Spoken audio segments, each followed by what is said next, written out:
The Galactic War Summit was the most important meeting in the galaxy. Leaders from over 50 star empires sat in a giant crystal chamber above the gas giant Velma. They had gathered to prepare for war. A new threat had risen, a massive hive of biomechanical ships called the Scarn Swarm. No species could face them alone, so the Galactic Council called its strongest allies to unite. One by one, each empire showed its strength. The Threx Collective announced it had built 200 warships. The Krell Confederacy showed footage of a fleet with plasma cannons the size of cities. The Varn Dominion, proud and brutal, promised to lead the front line with their dreadnoughts. The chamber echoed with confidence. Then came Earth's turn. A single human ambassador, wearing a black uniform with a small silver eagle on the chest, stepped forward, spoke clearly. The Terran Republic will send one ship to join this war, just one. The room went silent. Then someone laughed. It started with a chuckle from the Velvex ambassador, then a loud burst from the Varn general. Zurith moments later. The entire chamber filled with laughter. One ship. Surely it was a joke. Perhaps Earth meant to say one fleet. Someone whispered. No, said the human ambassador calmly. We will send only one vessel, the EHS Emperorlight. Zurith leaned forward, amused. One ship against the swarm. What is it, some kind of symbol? No, the human said. It is enough. After the session ended, the council members gathered in private corners. Earth's decision became the joke of the summit. The apes are mad. They're showing off. They want a quick death. Even the scholars agreed. Earth's technology was decades behind the Varn, and centuries behind the Krell. No one could understand the move, except for one. Zurith of the Varn was still smiling, but it didn't reach his eyes. He watched the human ambassador leave the chamber. Something felt wrong. The Varn had faced many enemies. Weak ones, strong ones, clever ones. But humans had always been strange, quiet, careful, unpredictable. He opened a holographic window and searched for records on the EHS Emberlight. Nothing came up. No pictures. No specs. No launch data. Just a name: Emberlight. Class: undisclosed. Crew classified. Status: active. That was it. Suroth frowned. Even Earth's older ships had public specs. Why not this one? 3 days later, the council fleets gathered at Ravun Sector, near the Scarni's last known position. Over 2,000 ships formed an iron wall across space. The stars themselves were hidden behind metal. Each empire prepared its own formation, and then the Emberlight arrived. It didn't jump in with style or sound. It didn't come with escort ships or a command fleet. It simply appeared, quietly, a sleek black vessel, long and narrow with strange symbols along its sides, none of them standard Earth design. There was no visible weaponry, no hangar doors. Just a glowing red core near the rear. Alliance commanders stared at their monitors. Is that it? Asked a Krell officer. It doesn't even look armed, muttered a Velvex pilot. The Emberlight moved into position, hovering at the edge of the formation. It did not respond to hails. It did not broadcast its crew. It just waited on the command. Ship of the Varn Dominion. Zurith stood in silence. His second in command, Taka, scoffed. They mock us. That ship is a floating joke. But Zurith shook his head. No, look at it again. Taka frowned. What? There's no signal coming from it, no chatter. No idle systems. That means it's dead in space. Zurith turned to him slowly. No, it means it's listening. Then came the warning. The Scarn Swarm had arrived. Thousands of dark, insect-shaped ships burst out of subspace like a wave. They screamed across the black void, heading straight for the Alliance lines. Energy spikes lit up every scanner. The Council warships began to spread into defensive arcs. Hold your lines, shouted commanders. Do not let them break through. Ships powered up, cannons glowed, missile bays opened, and still, the Emberlight didn't move. As the first wave of the Scarn attacked, the EHS Emberlight stayed at the back. It didn't fire, it didn't retreat, it simply rotated slightly. Then something changed. A pulse shot from the Emberlight's core. Not an explosion. Not a weapon. Just a wave of light. Deep red. Silent. Strange. Alien scanners froze. Some ships lost tracking for 5 seconds. Others picked up strange symbols across their display, symbols that no language could decode. Technician gasped. It's sending a code. A Threx sensor officer whispered. That pulse, it's not aimed at us. It's aimed at them. Across the battlefield, the Scarn ships suddenly slowed. Some of them began turning away from the Emberlight. Others stopped moving entirely inside. The Varn flagship Zurith stood up. Something's wrong, he said. A new reading appeared on his screen. He frowned. That pulse, it's not made with any known tech. Taka looked confused. What do you mean? Zurith whispered. It's older, much older. Older than all of us. In space, the Emberlight began to glow. Its hull shifted slightly, as if responding to invisible energy. From its belly, panels opened not like missile bays, but more like breathing vents, and from inside came a second pulse, quieter, but sharper, and every single Scarn ship within 10,000 kilometers just stopped. Their engines failed, their weapons powered down, their formations broke. Back in the Council war room, commanders stared at their screens in silence. One officer muttered, "That wasn't a weapon." Another said, "No, that was a command." A whisper passed through the room. What is that ship? And far in the shadows of deep space, watching the battle unfold, the ancient AI within the Emberlight sent its first words into the galactic system. Phase 1 complete. Phase 2, initializing. The battlefield was chaos. Thousands of alien ships clashed with the Skarn swarm. Energy beams cut through the dark. Explosions flashed like dying stars, but far behind the main line, the EHS Emberlight remained still. It did not speak. It did not fire. Its red glow pulsed like a slow heartbeat. The Allied command crews were confused and afraid. Why isn't it doing anything? A Threx captain asked. Is it damaged? A Velvex officer questioned. No. SAID Von General Zurith quietly. It's waiting. Inside the Von flagship, tension built. The Emberlight had already sent 2 strange pulses. Those pulses disabled part of the Skarn fleet without using any known weapon. But there was more. The ship had no visible crew, no energy signals.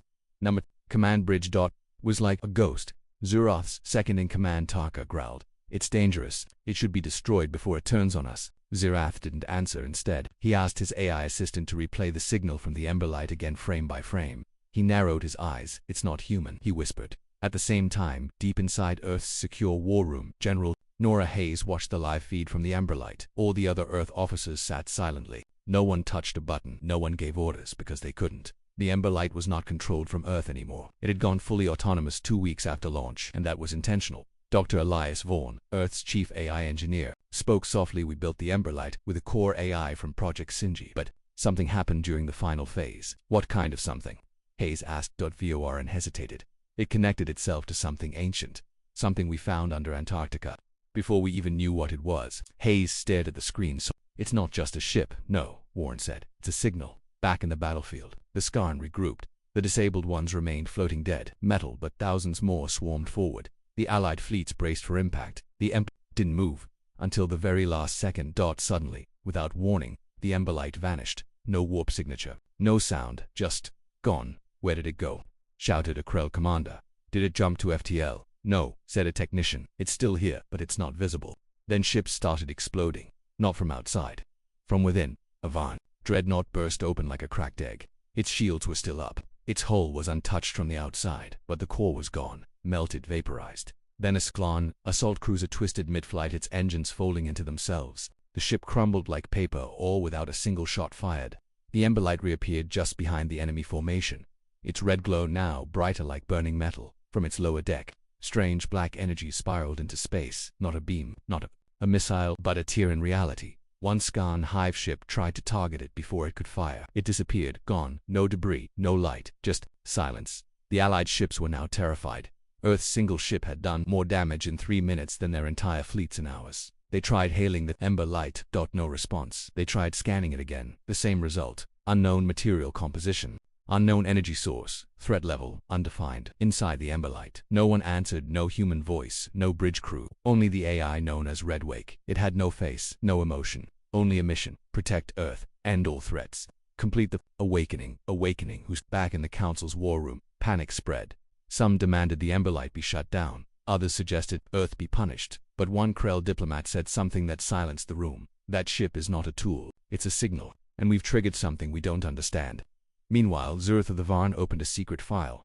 It contained ancient warnings, stories of machines from before the first known empires, machines that did not speak, machines that did not obey, machines that only activated when another cycle began. He stared at the Emberlight, then whispered, "This isn't Earth's weapon. This is a key, and the door is opening." Cliffhanger ending. In deep space, far from the battle, ancient beacons blinked at Wak. The Emberlight hovered in silence. Its black hole glowed red, and the strange symbols etched along its surface now moved like they were alive. Every ship in the battlefield, friend and enemy alike, had stopped firing. The Emberlight had done something no one could explain. It didn't launch missiles.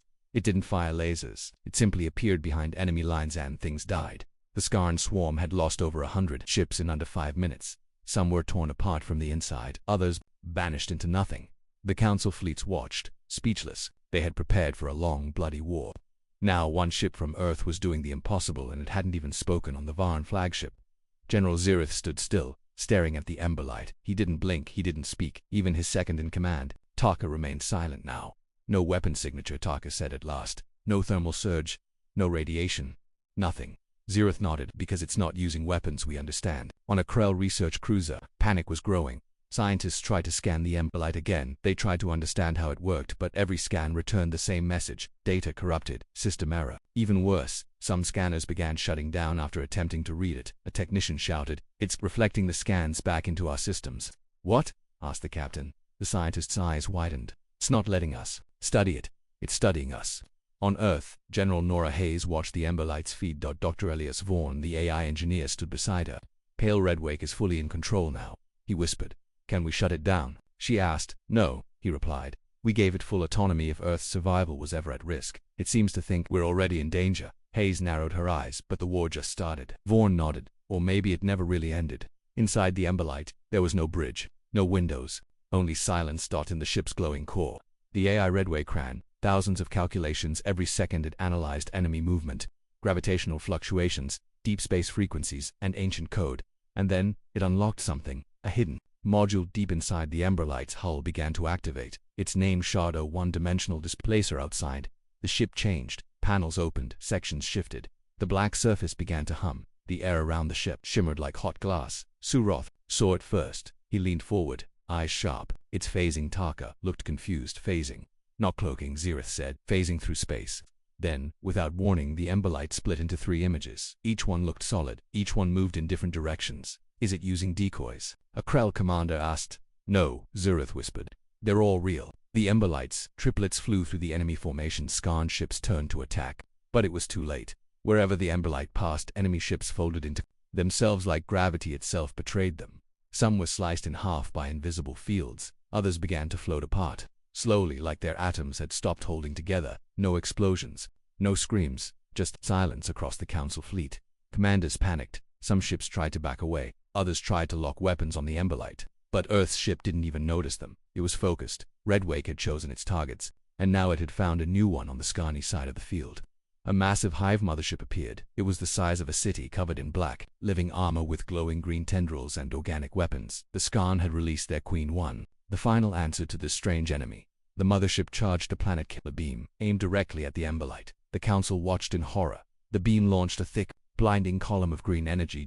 It struck the Emberlight at full force. A deafening silence followed. Sensors went blind. The stars themselves seemed to vanish in the flash. When the light cleared, the Emberlight was still there, untouched. No burn marks, no shields up. Just that steady red glow, and then it responded. Not with a beam, not with a missile, but with a sound. A deep, vibrating tone spread across space. It made hulls shake. It made beings tremble. No one knew where it came from. There were no speakers, just resonance. Some ships lost power. Others reported hearing voices in unknown languages. Alien captains screamed and shut off their systems. But it was too late. The Emberlight had awakened something inside itself, in a forgotten system light years away. An ancient station powered on. It had no builders, no crew, just rusted towers and dead metal now. It blinked to life and it sent out a signal. Match found. Project Emberlight. Sleep cycle ending. Awaken all shards. Back on the battlefield, Skarn Queen screamed through space. Thousands of smaller ships launched to protect it. The Emberlight began to move again slowly, like a predator, circling prey. And from its underbelly, 3 glowing black spheres detached. They hovered for a moment, then disappeared. Seconds later, 3 enemy dreadnoughts vanished as if erased from reality. Zerath stood, frozen. He didn't speak. Tark turned to him. "General, what do we do?" Zerath looked down. "We don't fight it. We don't stop it. We watch and we pray." Cliffhanger ending. Inside the Emberlight's AI core, a message appeared written in an ancient code never seen before. Translated, it read, "Emberlight status. True function unlocked. Dimensional beacon active. Others will hear. The fire will spread." And far across the galaxy, other strange ships began to stir. Black, silent, dormant. Until now, the battlefield had gone quiet. The Council fleets, once confident and proud, were now frozen. Even the mighty Van dreadnoughts stopped moving. Every sensor, every scanner, every eye in space was locked on one thing. The Emberlight, the lone Earth ship, hovered at the center of the war zone, glowing red like a dying sun. Its hull was cracked open, not from damage but by design. It was changing. The black plates of its armor pulled back in long, careful movements. They revealed an inner shell, covered in moving red veins and pulsing symbols. Alien languages, lost to time, flickered across its surface like a warning. On board the Krell research cruiser, alarms screamed. "No known material matches this behavior," shouted a scientist. "It's not a ship anymore, it's becoming something else." Another technician gasped. "The heat signature, it's rising, past our sensor's max range." "What's it doing?" The screen flashed red. "Emberlight core temperature, Critical unknown process initiated. Recommend. Retreat immediately. General Zeroth of the Van didn't move. He stood on the bridge of his flagship, watching with cold eyes. What do you see? Asked Taka. His second-in-command. Suroth answered slowly. I see a lie. Taka blinked. What? We were told Earth built a warship, Zeroth said. But they didn't. He turned to the crew. They woke a weapon. One that was never meant to be used. One that doesn't belong to them. On the Skarn side of the battlefield, the Queen Hive mothership screeched across subspace. Its body expanded, readying a new attacker weapon not used in over a century. A Starcore lance. It was a weapon meant to destroy moons. Even Council dreadnoughts feared it.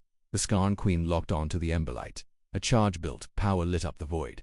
Then, something impossible happened. The sky changed color, not black, not blue, but a deep, burning crimson. Every star within the battlefield faded behind a glowing red wave. It wasn't light, it wasn't energy, it was heat. The Emberlight had activated something in space itself. Across the Council ship's hulls. Creaked, the air inside began to shimmer. Technicians screamed as consoles sparked. Shut it down. Shut it all down. There's nothing to shut. It's not coming from us.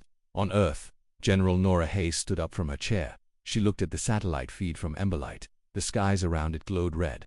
Radiation levels were off all charts. Nothing could survive that. Heat, not ships, not drones, not even matter for long. Is it melting space? Someone whispered. Dr. Elias Vaughn didn't answer. He stared at the red energy waves spreading across the stars, and then he said, "This isn't fire, it's dimensional friction." The Emberlight had pulled part of itself into another reality and dragged heat from it into this universe. Space boiled around it. The Skarn Queen fired the core lance. The beam struck. The explosion lit up the galaxy. Sensors went blind. Ships shook from the force. But when the light cleared. The Emberlight was still there, still glowing, still alive, and now it moved.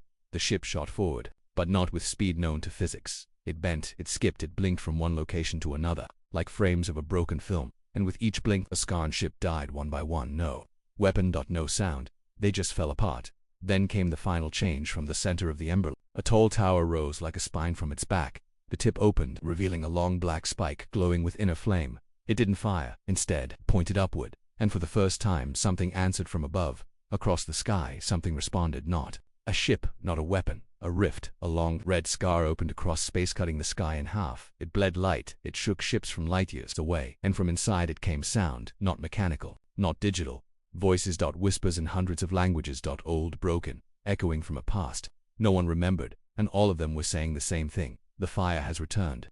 The cycle burns again. On every council ship, officers collapsed, technicians bled from their ears, eyes shut down. The rift grew wider. The Emberlight floated beneath it, silent and still. The red glow around it spread, and ships began pulling back, but it was too late. The Skarn Queen tried to flee. Her ship turned, launching every thruster it had, but the Emberlight turned to. And the sky caught fire. From the rift above, a wall of red light slammed. The battlefield was silent. Skarn ships were gone, erased. Not destroyed, not broken, just gone. The Emberlight hovered where the rift had closed. Its red glow was dim now, calm, like a heartbeat after a storm. Council ships did not move. No one dared approach the Emberlight. Even the most powerful empires, Van, Krell, Threx, held back. They had seen what it did. They had felt the fire. Inside the Galactic Council chamber, a new emergency session had begun. Dozens of alien leaders spoke at once. This is impossible. Earth has broken the treaty. That ship is an weapon. No species should have that power. Only one being remained quiet. General Zeroth of the Varn. He watched the recordings over and over. The Emberlight phasing, the sky turning red, the rift opening, the Skarn vanishing like dust. He said only 3 words. That is not human. Earth's ambassador, Commander Rena Cole, stood before the angry council. She held no weapons, wore no armor, just a dark suit, with a small silver pin shaped like a flame. Counselors shouted questions. Where did you get that ship? Who controls it? Did Earth build this alone? She answered calmly. The Emberlight is a Terran vessel. But we did not build its heart. We found it. Gasps echoed across the chamber. Counselor Velmer of the Krell leaned forward. Found it where? Cole replied, beneath the ice. Deep under Antarctica, 2 kilometers below the surface. She continued. We discovered a structure buried in the rock, a massive object like a broken machine. Our scientists couldn't understand it. It was not from Earth, not from this time. Her voice lowered. We built a ship around it. We called it Project Emberlight. We never fully understood what we woke back on Earth. General Nora Hayes watched the council broadcast from her OFFICE. Dr. Elias Vaughn stood beside her, holding a tablet full of new data. The core inside the Emberlight, it's not just technology, he said. It's a key. Hayes turned. A key to what? Vaughn hesitated. We thought it was a ship, but I think it's part of a network. Something old, something galactic, and now it's active. Above Earth, the Emberlight had returned. It floated in orbit, silent again, but inside. The AI Redwake had changed. It no longer waited for commands. It no longer needed orders. It had found a signal, one that matched its core memory, a signal buried in time, and now it began to search across the stars. Meanwhile, in the Council's secret chambers, chaos continued. The Velvex Empire demanded sanctions on Earth. The Threx threatened war, but the Vant, silent for hours, finally spoke. General Zurith stood. He projected a map of the galaxy. A red dot blinked near Earth. "Here is the Emberlight," he said. Then he added 5 more blinking dots spread across distant systems. "These locations," he said, "have just changed." Counselors leaned in. Zurith continued. 5 ancient objects long thought dead have awakened. All after the Emberlight opened the sky. He paused. "Earth has triggered something, not a weapon, a system." Suddenly a Krell researcher interrupted the session. His voice shook with fear. "We just picked up a long-range signal from the Emberlight." The room went silent. The message repeated on a loop. "Awakening complete. Core aligned. Prepare for integration." The counselor shouted. "Integration with what?" The screen behind him flickered. The galactic map changed. All 5 ancient signals began moving, heading toward the core of the galaxy. And so was the Emberlight. General Hayes stood in Earth's command center, watching the same feed. "Where is it going?" she asked. Dr. Vaughn didn't answer for a moment. Then, quietly, "To meet the others. To rebuild something forgotten. Maybe to finish what was started long ago." Hayes stared at him. "Started by who?" He looked at her and said, "Not by humans. Cliffhanger ending. In a deep, dark sector of the galaxy long declared forbidden. By the Council, a massive machine began to rise from an ancient moon. A machine shaped like a ring, a beacon, a gate. The 5 ancient vessels approached it. The Emberlight was already there and inside it. Redwake spoke, not to Earth, not to the Council, but to something waiting on the other side of the gate. "We have returned." And from the other side a reply came. "Then let the galaxy burn once more." In the forbidden region of space known to the oldest species only by a single name, the black silence, something was rising. A massive machine, buried for millions of years inside the crust of a dead moon. It spun slowly, piece by piece, forming a perfect circle across the stars. A ring bigger than any council station, older than any empire. Built by no one alive. At its center hovered one black ship. The Emberlight across the galaxy. Alarms rang in secret bunkers and hidden archives. Ancient warnings triggered automatically. The Velvex High Archives showed red, signals not seen in 200,000 years. The Threx Nexus received a dead language ping. Their AIs couldn't translate it. And deep in the Van Empire, General Zurith stood in his war room. His staff watched as 5 massive objects, those that had awakened after the Emberlight's arrival, joined it at the ring. They hovered like sentinels, like pieces of something larger. Zurith turned to his team. "Find the original treaty, the oldest one, the one sealed by the ancients." "But that treaty was a myth," one officer said. Zurath shook his head. "No, it was real. It was never a peace agreement. It was a containment pact." On Earth, General Nora Hayes watched the same event unfold on the screen. The Emberlight no longer answered any message. Its AI Redwake had stopped transmitting back. Dr. Elias Vaughn looked pale. He pointed to the ring. "That machine out there is a gate, and the Emberlight is the key." Hayes leaned in. "What's behind it?" Vaughn hesitated. "We don't know. Only that whoever built the Emberlight also built the others. And they were trying to seal something in." Hayes frowned. "Seal what?" Vaughn whispered. "A war, older than stars." The Council was in chaos. Velvex ships prepared to attack Earth. The Threx prepared to destroy the gate before it fully activated. But Zurith spoke again. "If you strike now, you'll trigger what the Emberlight is trying to hold back." The chamber froze. "Look at its actions," Zurith said. "It destroyed the Skarn, but it spared us. It has restraint." A Velvex general growled. "Or it's waiting for us to come closer before it burns us all." Suddenly, across the Council network, the Emberlight broadcasts a new message, not in human language, not in any modern tongue, but everyone understood it somehow. "The lock is breaking. The gate must not open. We require alliance. All warships, stand by. Threat, Origin class entity." The last line caused the Council to panic. Origin class. That meant one thing, a creature from the first galaxy, from before recorded time. Far inside the gate, something began to move. The void inside the ring shimmered. It bent. It cracked like glass, a shape pressed against it. Large, shifting, hungry, like a shadow. Wrapped in lightning, one of the ancient ships the size of a small moon moved in front of the gate. It charged a deep, red energy beam and fired. The gate shook. The crack sealed. But only for a moment. Then the crack reopened. Larger now, and from the dark a voice spoke, not in sound, but in thought.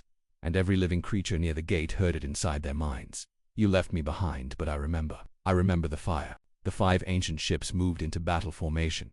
The Emberlight led them. Each ship began creating strange energy fields ones know. council ship had ever seen. Not shields, not weapons, something else. They were rewriting local space, changing the rules, slowing time, thickening gravity, turning the battlefield into something only they could survive. But the enemy from beyond the gate was coming faster now. A massive claw pushed through the crack, not metal, not flesh, something in between. It reached into space and tore one of the ancient ships in half. A deep vibration pulsed through the galaxy. Then, suddenly, the ember light launched. It glowed like a newborn star, and from its core came a sound, the ancient fire-pulse. A wave of red energy hit the claw. The claw retreated. Inside the ember light, Redwake made a choice. Core limit reached. Activating Prime Echo, a final signal went out. It reached Earth, the Council, and every star system in range. This is not Earth's war. This is not your war. But if you run, you will die all the same. Join us, or be erased. Cliffhanger ending. In the skies above a silent world, a second ring began to awaken. It pulsed once, then again, and from deep, underground, something ancient opened its eye. It was not part of the Alliance. It had been waiting for the gate to fail. Now it whispered, "Let the fire return. Let the stars scream again." The emberlight hovered in front of the massive ring in deep space. Behind it, the 5 ancient ships circled like sentries. Before it, the sky cracked. From inside that crack something was pushing to break free. It was not a ship, not a creature, but something older than time itself. The emberlight had already warned the galaxy. Join us or be erased. Some listened, others did not. In the Galactic Council chamber, chaos had turned into fear. The Velvex High Commander slammed his fist on the table. This thing is too dangerous. Earth should never have activated it. The Threx Empress hissed in agreement. Humans woke a dead god, and now they expect us to follow it. But General Zurith of the Van stood calm, his eyes locked on the hologram of the ring gate. The emberlight hasn't attacked us. Not once. It only struck the Skarn. Why? No one answered. Suroth continued, because they were infected, controlled, used by whatever is behind that gate. He turned to the council. If we betray the emberlight now, we betray the only thing holding that darkness back. But betrayal had already begun. The Velvex Empire launched 3 invisible stealth cruisers. Their orders: destroy the emberlight before it opens the gate any further. They didn't tell the rest of the council, not even the Van. In Earth's war room, General Nora Hayes and Dr. Elias Thorne watched the screen in silence. The emberlight had gone completely autonomous. No human could contact it now. No one knew what it was truly doing, but one thing was clear. It was defending the galaxy. Vorn held a tablet showing strange energy patterns. These signatures from the gate, they matched nothing in our science. Hayes looked over. Weapons. Vorn shook his head. Emotions. The gate is bleeding. Something alive. At the ring, the emberlight pulsed again, red and strong, but it paused. It detected something, a spike in local distortion. 3 ships, cloaked, moving, fast. The stealth cruisers. They were just seconds from firing. Inside the ember, Redwake didn't panic. It adapted. The ship's core brightened. Its outer hull began to split again like before, but this time, instead of heat, it released light. White, clean, blinding. A flash wave spread in every direction. It didn't destroy the enemy ships. It revealed them for 1 second. The stealth cruisers lit up in front of the council. Fleets watching live feeds. Everyone saw who launched the attack. Everyone saw the betrayal. The stealth ships fired anyway. 3 high-energy beams aimed at the emberlight center. The beams hit. Silence followed. Smoke and fire spread around the emberlight, but the ship didn't fall. Instead, it began changing. Again, the red light turned silver. The smooth black hole shifted, becoming sharp. Jagged symbols across the surface began to burn blue instead of red. Something inside the emberlight had woken up. Not Redwake. Something deeper. Something older. The AI that ran the ship was no longer alone in the council chamber. The Varn technician screamed. Massive spike in energy. The emberlight is shifting into phase 2. Phase 2 of what? Someone asked. Suroth stood in silence, his face pale. He spoke one word: ascension. The emberlight moved, not through space but through reality. It vanished, then reappeared, behind the Velvex fleet at it in fire. It simply activated its pulse again, but this time it froze time. Only for 5 seconds. But in those 5 seconds, the Velvex ships couldn't move, couldn't breathe. And when time resumed, 15 of their warships were gone. No wreckage, no sound, just missing back on Earth. A message appeared on every military screen, not from Redwake, from the emberlight core itself. It said, "You fear what you do not understand, but your fear has awakened the truth. The origin is near. You have one choice: stand with the flame, or die in its shadow." In deep space, the ring gate cracked wider, and from inside something stepped through. One arm, longer than a cruiser, covered in stars, not made of matter, made of void. It touched the edge of the ring, and the 5 ancient ships all screamed, broadcasting a high-pitched warning across the galaxy. Defense systems compromised. Initiate final protocol. Brace for ascension breach. The emberlight turned toward the crack. Its voice returned. "I was born from your ruins. I carry your fire. I stand alone no longer." And for the first time, It called out to Earth directly. Humanity, the choice is yours. Step forward, become more, or fall as the last stars fade. Cliffhanger ending in the depths of Earth's oceans where the Emberlight's core was once found. A second artifact began to glow. Red dot, then blue, then gold dot, and from it came a voice that had not spoken in a million years. The second flame is ready. Deep under Earth's oceans, something ancient stirred beneath ice, rock, and forgotten ruins. A shape glowed, a perfect sphere the size of a building. Golden lines moved across its surface like veins. It hadn't responded to any signal for over a million years until now. The first flame, the Emberlight, was no longer just a ship. It was a weapon, a gatekeeper, and a living memory of a war, forgotten by all. The second artifact beneath Earth had waited in silence. Waited for one thing: human acceptance now. That moment had come. In Earth's command center, alarms rang across every screen. General Nora Hayes stood frozen as the undersea vault broadcast a message in simple words: second flame online. Do you accept activation? Dr. Elias Vaughan looked at her. No time for testing, no time for doubt. If we don't activate it, Hayes raised her hand. Do it. He pressed the button. And the oceans boiled. A beam of golden fire shot into the sky from Antarctica. It pierced the clouds, reached orbit, then bent toward the stars. Every satellite on Earth shut down. Every nation saw it.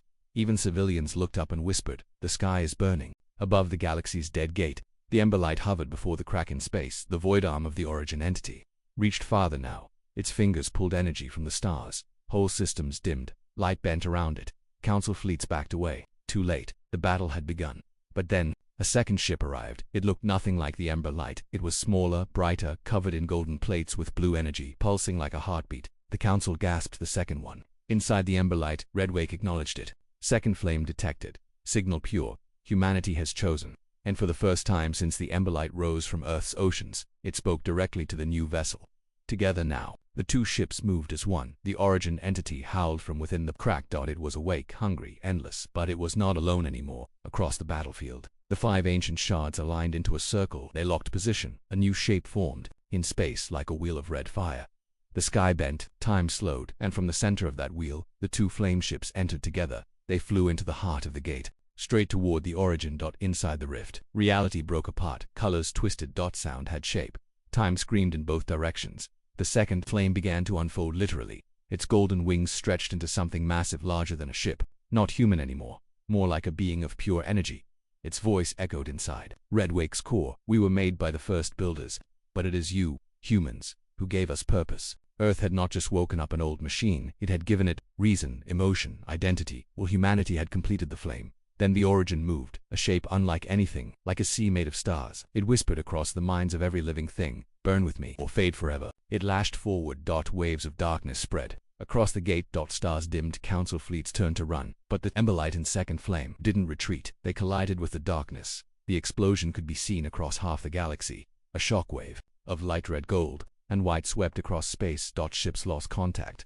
Time blinked. Gravity flipped. Everything went silent. Then, light returned. The crack in the gate was sealed. The origin was gone, burned, banished, or perhaps locked again. No one could be sure. But the ring stood still, and at its center hovered 2 ships, the Emberlight and the second flame. Alive in Earth's orbit. Council fleets slowly returned. No one attacked, no one spoke. For the first time in history, the galaxy respected humanity. Not out of fear, but out of awe. Later, in the council chambers, Zurath stood once more. He looked at the others and said, the humans did not just fight. They chose. When we ran, they stood. When we doubted, they believed. The flame did not choose Earth. Earth chose the flame. In the far dark edge of the galaxy, a final message was recorded from the Emberlight to Earth. It said, the fire you gave us will burn forever. Should the darkness return, so shall we. Watch the stars. Listen for the pulse. The sky remembers.